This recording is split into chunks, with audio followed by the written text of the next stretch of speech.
50 años del Proceso 1001. Mi artículo en El Obrero. Me contaban algunos amigos profesores que preguntaron a sus alumnos en el instituto o en la universidad si sabían qué era el Proceso 1001. Y fueron muy pocos, si es que hubo alguno, los que supieron responder correctamente a esta cuestión. Y eso que la palabra proceso ya da alguna pista que nos hace pensar en un juicio. Hubo, según contaban mis amigos, que dar pistas situando el llamado Proceso 1001 en la época de la dictadura franquista. A partir de ahí hubo todo tipo de ingeniosas respuestas, que si 1001 políticos detenidos por la dictadura franquista, que si una manifestación de 1001 personas contra esto o aquello. No viene mal, por tanto, recordar que el 24 de junio de 1972, sábado, la cúpula de las ilegales comisiones obreras había convocado una reunión clandestina en el convento de los monjes oblatos de Pozuelo de Alarcón. Lo cierto es que aquellas comisiones obreras no eran un sindicato ni una organización política o social tal como hoy las conocemos. Eran un movimiento de trabajadores organizados en las empresas para defender los problemas laborales frente a los empresarios.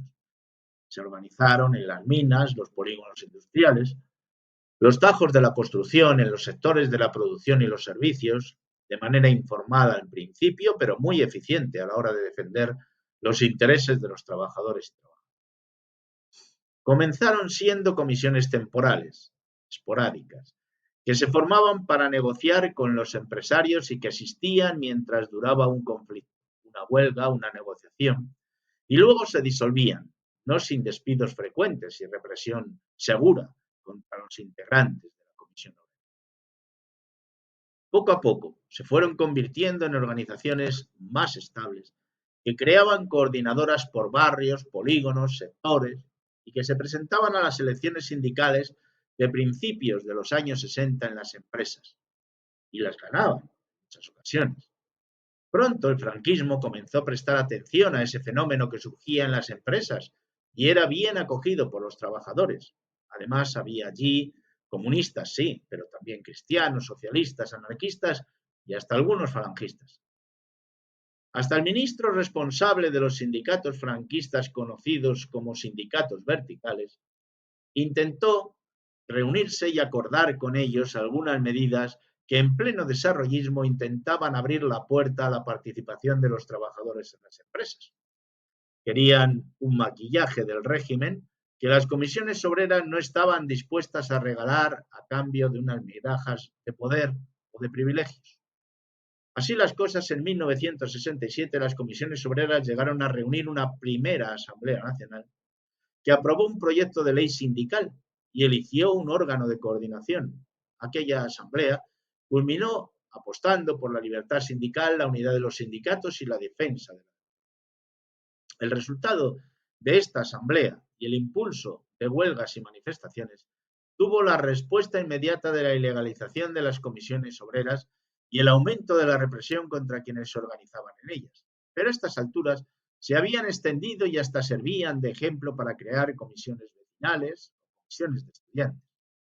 Eran ilegales, pero no dejaron de funcionar, aun cuando el Tribunal de Orden Público se empleó a fondo para combatirlas. De hecho, de las 9.000 condenas que pronunció ese tribunal, la inmensa mayoría era contra sindicalistas de las comisiones obreras.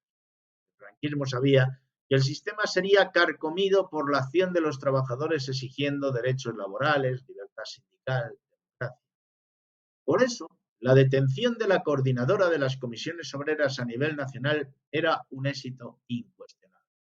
Detenidos y encarcelados en Carabanchel, aquellos 10 de Carabanchel terminaron convertidos en el símbolo de la represión del régimen franquista contra gentes pacíficas que solo querían libertad para organizarse y constituir sindicatos libres.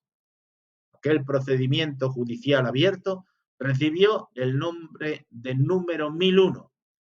De ahí el famoso nombre que recibió el proceso.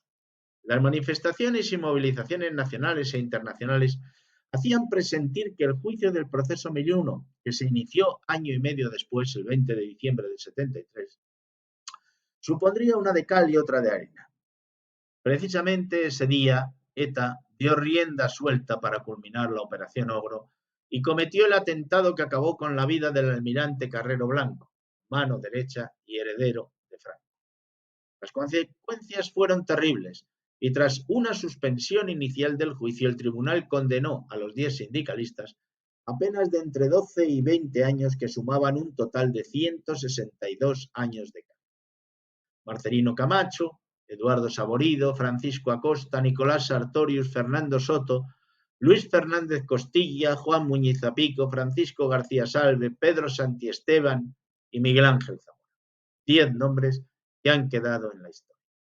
Se cumplen ahora 50 años de esa detención y en el año y medio que cumplirán 50 años, se cumplirán 50 años del juicio a los 10 de Carabanchel. Cuando se cumplieron 40 años, la conmemoración me pilló a caballo entre la Secretaría General de Comisiones Obreras de Madrid y las responsabilidades de formación en la Confederación de Comisiones Obreras. Organizamos exposiciones, publicaciones, cursos, encuentros, conferencias, debates, en los que los jóvenes podían hablar e intercambiar ideas y opiniones con algunos de los protagonistas de aquella historia. Recuerdo aún a Soto, Saborido, Acosta, Santiesteban, Zamora o Sartorius junto a Alejandro Ruiz Huerta, superviviente del asesinato de los de Atota, recorriendo lugares de toda la geografía nacional para hablar de esas cosas con los compañeros y con las compañeras sindicalistas, porque siempre creemos que ser sindicalista es aceptar ese compromiso con las personas con las que convives y con las que trabajas. Un compromiso que puede producir muchas satisfacciones y alegrías compartidas, pero que puede conducir también a severas derrotas, a la cárcel, como ocurrió con los 10 de Carabanchel, o a la muerte, como la que sufrieron trabajadores en la España franquista, como la sufren decenas de sindicalistas y líderes sociales colombianos. Debemos convertir este año y medio que se avecina, este 50 aniversario del Proceso 1001, en un tiempo para la memoria y en un motivo para el orgullo.